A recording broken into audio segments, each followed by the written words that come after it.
और कभी कभार हमारे पास लोग आकर के कहते हैं कि हजरत फला मेरे साथ वो कर रहा है, ये कर रहा है, मैं तो किसी का बुरा चाहता ही नहीं। यहाँ एक कानून नहीं है कि आप किसी का बुरा चाह रहे हैं तभी आपके साथ कुछ बुरा हो रहा है। दुनिया बहुत सारे लोगों से ऐसी भरी हुई है जो खामोश चलने वालों के साथ भी दुश्मनी करती है। उनको ये जरूरी नहीं है कि आपने उनका कुछ बिगाड़ा हो, आप रास्ता चलने वाले हो, लेकिन उसके बावजूद भी कुछ लोगों को अच्छा नहीं लगता आपका रास्ता चलना। आप सर झुका करके चलते हो, ये भी बहुत सारे लोगों के लिए सही नहीं लगता। आप सर उठा के चलते हैं तो भी लोगों के लिए तकलीफ है। तो खामखा जो तकलीफ है लोगों को, हर एक का कोई ना कोई दुश्मन या छोटा होता है या बड़ा होता है। लेकिन हमारी जिंदगियों में किसी दुश्मन का होना ये इसलिए नहीं है कि हम सबको ख़त्म कर दिया जाए, बल्कि इसलिए है कि हम अल्लाह से ज़्यादा करीब हो जाएं, उससे पनाह मांगने लग जाएं। दुश्मन से बचने के लिए रोज़ाना कुछ ना कुछ आप वजीफ़ा करते रहेंगे, अल्लाह से दुआ करते रहेंगे। जब जब आप मुसीबतों में गिरफ्तार होते हैं अल्लाह की तरफ दौड़ करके आते हैं। और फिर एक बात आपको मैं ये भी बता दूं, अल्लाह की ज़ात पर यकीन और तवक्कुल इतना बढ़ जाता है। हम मुसलमान हैं, इस एतबार से मैं कह रहा हूँ, दुश्मन चाहे जैसे भी हों, लेकिन मुसलमान ये सोचता है कि मेरे रब से बढ़कर ताकत किसकी है। ये जितना जरर पहुंचाने वाले होंगे ये अपनी ताकत के हिसाब से पहुंचाते हैं, और अल्लाह हिफाजत करने वाला है, वो अपनी ताकत से हिफाजत करता है। और कुरान में अल्लाह ताला ने फरमाया है, इसलिए हमारा यकीन बढ़ता चला जाता है। अगर आपका कोई दुश्मन ही ना हो तो आप खुद ही अपने आप को खुदा समझने लग जाएंगे। अगर कोई आपका दुश्मन ही ना हो तो आप खुद को ये समझने लग जाएंगे कि मेरा कौन क्या करता है, कुछ भी नहीं, मैं सेफ हूं। और जहां पता चला कि कुछ दुश्मन हैं जो ताकतवर भी हैं या साजिशी हैं या जाल बुनने वाले हैं, तो अंदर से एक खौफ पैदा होता है कि मेरी गफलत में कहीं वो मुझ पर हमला आवर ना हो जाए। इसलिए बारगाह रब्बुल इज्जत में रोजाना दुआ करता हूं कि मौला इन दुश्मनों से मेरी हिफाजत फरमा। मेरे अजीजों, हमारी और तुम्हारी ताकत का क्या कहना। सैयदुल अंबिया रसूल अकरम सल्लल्लाहु तआला अलैहि वसल्लम, अल्लाह ताला के वो महबूब नबी, अगर वो हुक्म दें तो आपके साथ सोने और चांदी के पहाड़ चला करेंगे, हुजूर ने खुद फरमाया। लेकिन उसके बावजूद मेरे आका सल्लल्लाहु तआला अलैहि वसल्लम दुश्मनों के शर से बचने की दुआ करते थे, दुश्मनों के शर से बचने की दुआ करते थे। और बारहा ऐसा देखा भी गया कि दुश्मनों का वार मेरे आका पर हुआ है कि नहीं हुआ। अबू जहल की वजह से, अच्छा यहां पर यह भी मैं बता दूं, अबू जहल क्यों पैदा हुआ, क्यों आ गया हुजूर के मुकाबिल में, क्यों इतनी अजियतें दिया। मेरे अजीजों, अल्लाह ताला का कोई काम हिकमत से खाली नहीं होता, कोई काम हिकमत से खाली नहीं होता। फ़िअलुल हकीम ला यखलु अनिल हिकमा। अबू जहल के होने की वजह से रसूल पाक सल्लल्लाहु तआला अलैहि वसल्लम के कई मौजज़ात का इजहार हुआ है। कंकरियों ने कलमा पढ़ा, हुजूर का ये कमाल देखा दुनिया ने। या अबू जहल इस तरह का दुश्मन होने की वजह से उसने इनकार किया और मेरे आका ने इजहार करके दिखाया। उसने कहा कि ये नबी नहीं है, इनका अगर कुछ है तो जमीन पर चल रहा होगा जादू, आसमान पर चला करके दिखाएं कुछ। हुजूर ने इशारा किया और चांद दो टुकड़े हो गया। उसका इनकार करना था, मेरे आका ने इजहार करके दिखाया। दुश्मनों का कभी कभार होना आपके कमालात के इजहार का सबब बनता है। हाँ, इसीलिए इकबाल ये कहता है, तुन दिए बादे मुखालिफ से न घबरा है औकाब, ये आती है तुझे ऊंचा उड़ाने के लिए। उर्दू के हार्ड लफ्ज होंगे, आपको मैं बताता हूं। कहना ये चाहते हैं इकबाल, तुन दिए बादे मुखालिफ से न घबरा है औकाब। औकाब ईगल को कहते हैं, परिंदा बहुत ऊंचा उड़ता है, ये ऊंचा उड़ता है, लेकिन कभी कभार नीचे आ जाता है। और तुंदिए बादे मुखालिफ का मतलब होता है उल्टा चलने वाली हवा। कभी मुखालिफ सिमत से हवा तेज चलने लग जाए तो उकाब को मुश्किल हो जाता है कि अगर हवा उधर से आ रही है और ये उड़ इधर से रहा है। तो इकबाल ये कहते हैं, ऐसी मुखालिफ सिमत से आने वाली हवा से मत घबराए उकाब। उकाब क्या करता है उस वक्त, हवा अगर तेजी से मुखालिफ समत से आए तो हवा का मुकाबला करने के लिए उसमें घुस नहीं जाता, बल्कि ऊपर जाता है जहां से हवा नहीं आ रही हो, यानी मुखालिफ सिमत से हवा ना आ रही हो, इतना ऊंचे ऊपर चला जाता है ताकि ये मुखालिफ सिमत से आने वाली हवा से मेरा टक्कर ना हो। तो इकबाल ये कहता है, मुखालिफ सिमत से आने वाली तेज हवाओं से न घबरा ए औकाब ए उम्मत मोहम्मदिया, ये आती है तुझे ऊंचा उड़ाने के लिए, तुम इनसे ऊपर चले जाओ, तुम्हें तुम्हारी हैसियत बताने के लिए दुश्मन आते हैं। अजीज़ान गिराम वक़ार, आज के हालात भी हमें इस बात की तरफ ला रहे हैं कि हमने देखा है बहुत सारी जगहों पर बद्र के मैदान में सहाबा इकराम रिज़वानुल्लाहि ताला अलैहिम अजमाइन ने जो जौहर पेश किए, वो कम से कम 10-12 साल पहले मक्का वाले तसव्वुर भी नहीं कर सकते थे, सोच भी नहीं सकते थे। जिस वक्त रसूल पाक सल्लल्लाहु ताला अलैहि वसल्लम ने हिजरत फरमाई, मक्का से मदीने जा रहे थे, 13 साल तक मक्का में कुफार मुशरिकीन ने क्या नहीं जुल्म उठाए, सहाबा को पकड़ा है, अंगारे पर सुलाया है, अंगारों पर सुलाया है, सूली पर चढ़ा करके मुसला किया है, आंख कान नाक काट करके सहाबा के साथ बहुत तकलीफें दी। उस वक्त तो पूरे मुशरिकीन ये समझते थे कि ये कमजोर लोग हैं, ज़ईफ लोग हैं जो मोहम्मद के साथ चल रहे हैं, कभी भी इनका खात्मा होगा।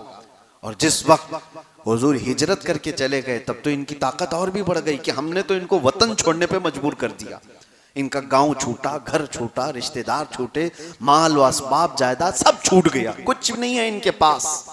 इतनी दुश्मनी किया इन्होंने।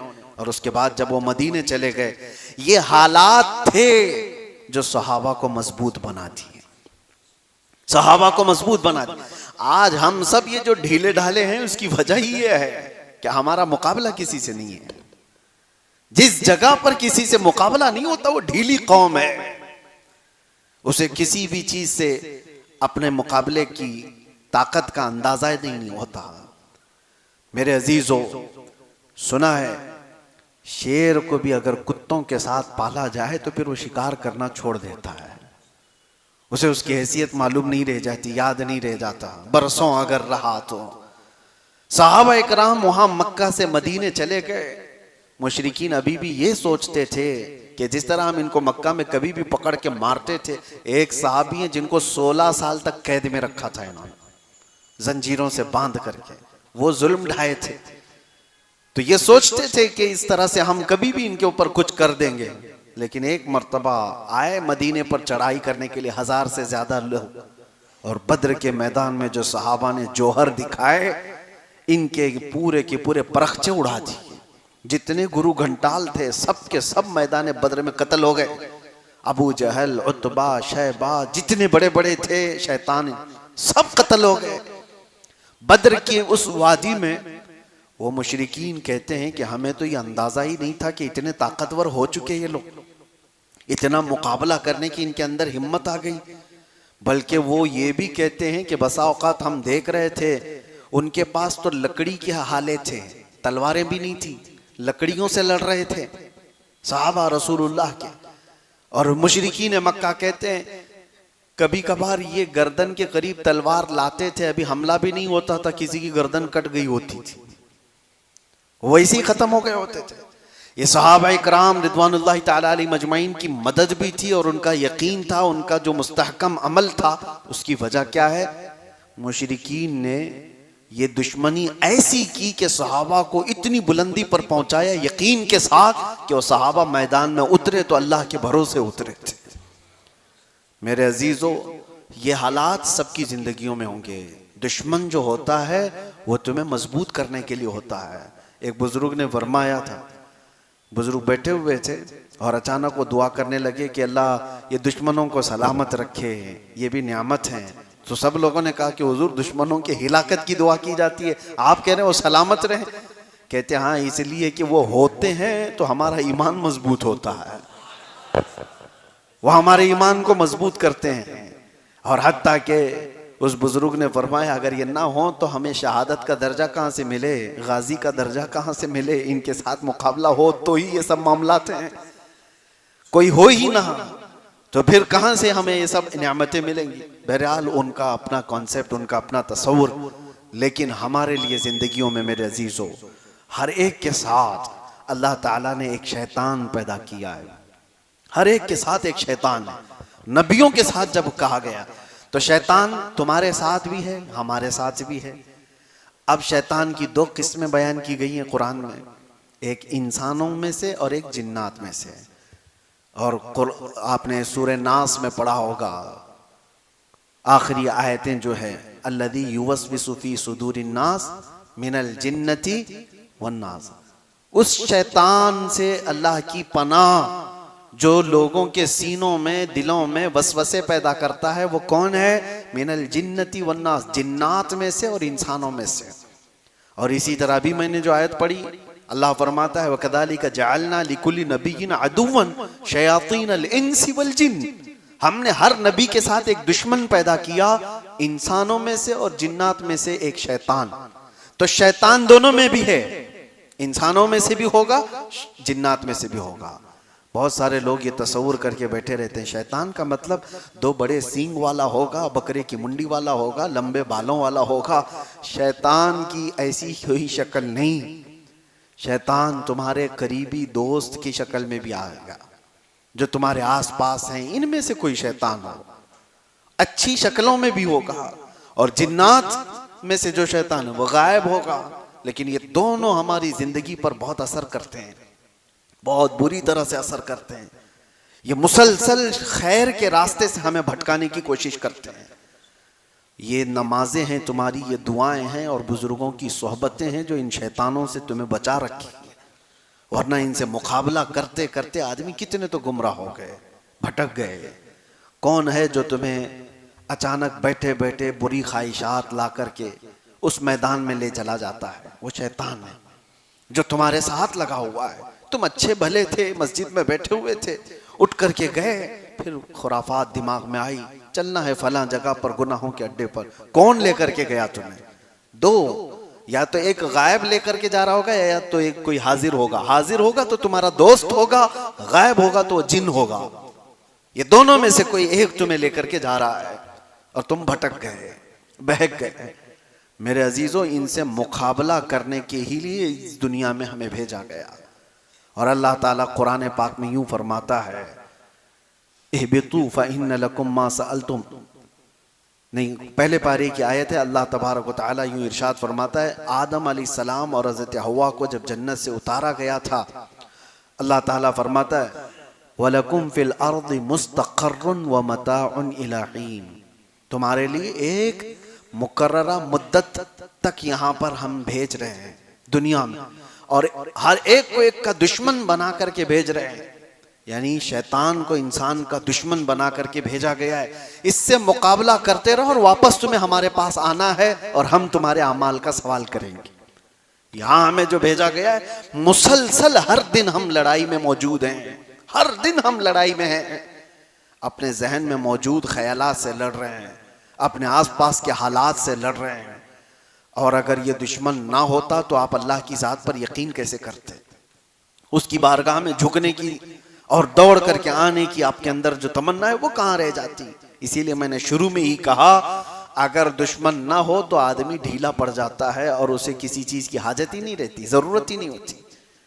मैंने एक दानिश्वर से पढ़ा था, जापान वाले लोग, ये तवज्जो से सुनिए, मछली खाने के बड़े शौकीन, और वैसे भी उस तरह के ये जो लोग हैं चाइनीज टाइप के, इनके यहाँ मछली का रिवाज ज्यादा है।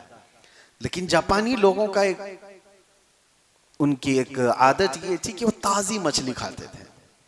तो होता ये कि समंदर से मछलियां पकड़ करके लाने तक वो बासी हो जाती, मर गई होती, क्योंकि 2-2 दिन 3-3 दिन के बाद मछुआरे आते थे बड़ी मछलियां लेकर।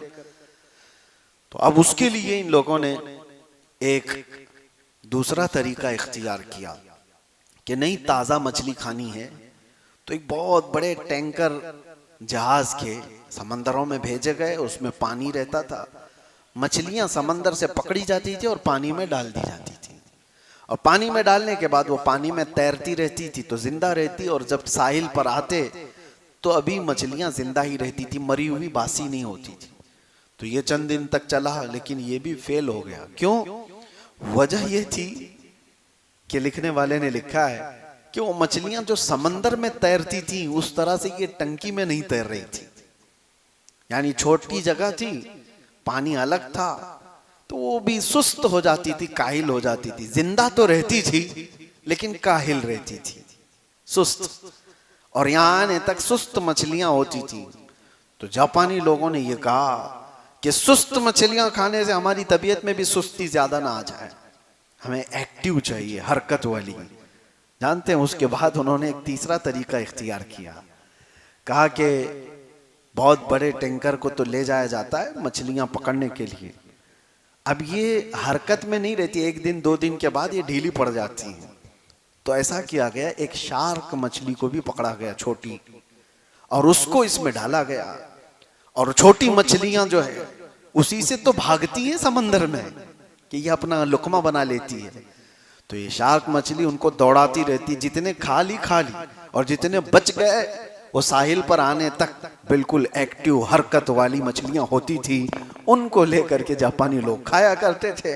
तो उस दानिश्वर ने कहा ये वाकया लिख करके कि ये शार्क मछली इसलिए छोड़ी गई थी कि इनको एक्टिव रखा जाए, हरकत में रखा जाए, और ये दौड़ती रहती और जिंदा भी रहती, दौड़ती भी रहती।